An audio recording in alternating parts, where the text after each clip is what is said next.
Good afternoon from the rebel city here. We are Cork, and Cork has great tradition. We have stood up time, generation after generation, to stand for our national sovereignty, for independence. So we're here today to invite people, wherever you are in Ireland. The place to be on May 7th is right here in front of Cork City Hall. And what's happening that day is we're having a rally entitled "We Are a Sovereign People." Why are we having it? It's because that's what we are. We want to assert those values. Values for peace, for liberty, for defence of our neutrality. A rally in defence of Irish farming, of fishing industry in Ireland, of domestic industry in Ireland, because these are values that are under attack today. And they're under attack because on that same day, inside City Hall, UCC and City Council are celebrating the values of the European Union, and this has been to our detriment for decades now. We invite you to come if you're a musician, if you're a poet, if you're a dancer, if you have some ideas to express. Please come and join us and speak and say your piece. The rules are no political party promotions, no ideological promotions. We don't want to go down the political spectrum, left-wing, and certainly not right-wing politics. This is to assert the values of the Irish people. So I know I'm here with Anton Brannock because the Cork Fenian Society have already declared they're going to be present on the day and support the rally. Anton, will you tell us what's Cork? What is the Fenian Society doing, and why would you come to this rally? We are a sovereign people. Well, the Irish people for generations, for hundreds of years, have asserted their rights to national freedom and self-determination. We certainly have. Yeah. We certainly have. I'd say every Irishman and Irish woman today can probably find someone in their not too distant past who has actually engaged in that struggle to establish our national freedom. That would be correct. And on the day we will be reading both the proclamations of 1916 and the older Fenian proclamation. Okay, oh yeah, so in these documents, the Fenians, not many people are aware of the Fenian proclamation.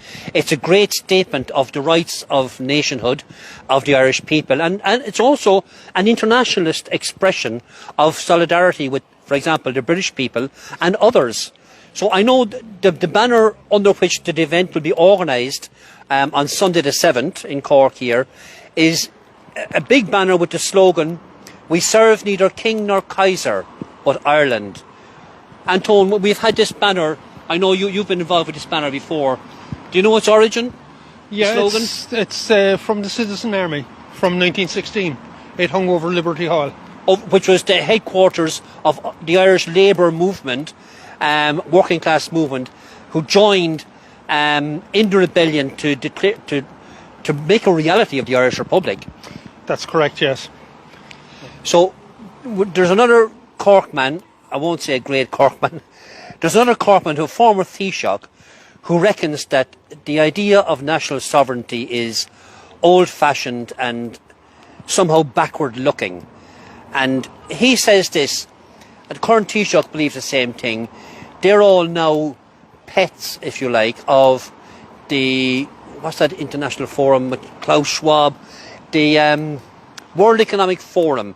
They're young budding leaders of the World Economic Forum, and their stated aim is to remove national differences, to get rid of the sovereign state, and they basically are striving for world government and a compromise of the nations thereafter. So if we establish that allow that the European Union shall dictate to us, and some, of course, there's a strong reason to say they're already dictating to us.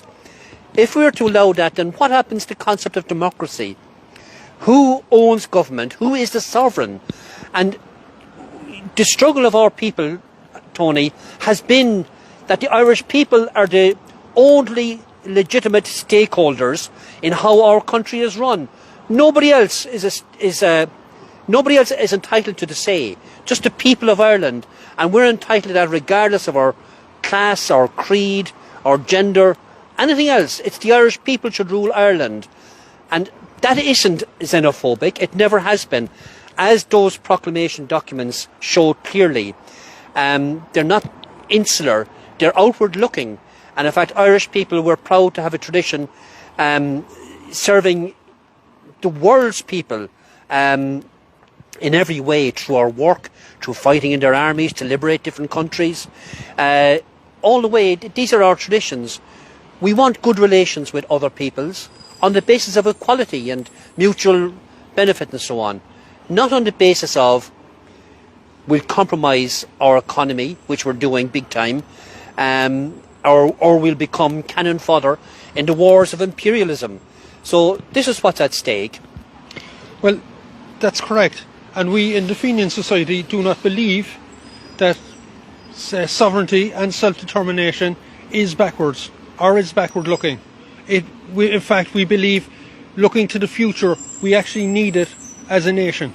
Yeah, in fact, people mightn't be conscious, because the United Nations is an organisation which is, of course, sullied itself terribly, but at its foundation, it identified that a requirement for world peace is the recognition of the right of national self-determination of the peoples. That's the requirement for having peace on a world scale. So far from it being backward, it is an essential requirement of democracy, because if we're not the masters of our own destiny, it can only mean that someone else is controlling. In other words, we're compromised into slavery. That's what it amounts to. Absolutely. So we would have our famous song, Ireland Long a Province Be. Instead of a nation once again, it will be a province once again. And we won't have that. So let's join us here in Cork City, at the City Hall in the Rebel County. We are Cork. Join us here on Sunday the 7th of May at 2 p.m. For a rally. We are a sovereign people. Gormila Magav. Anton Gormagot. Gormagot.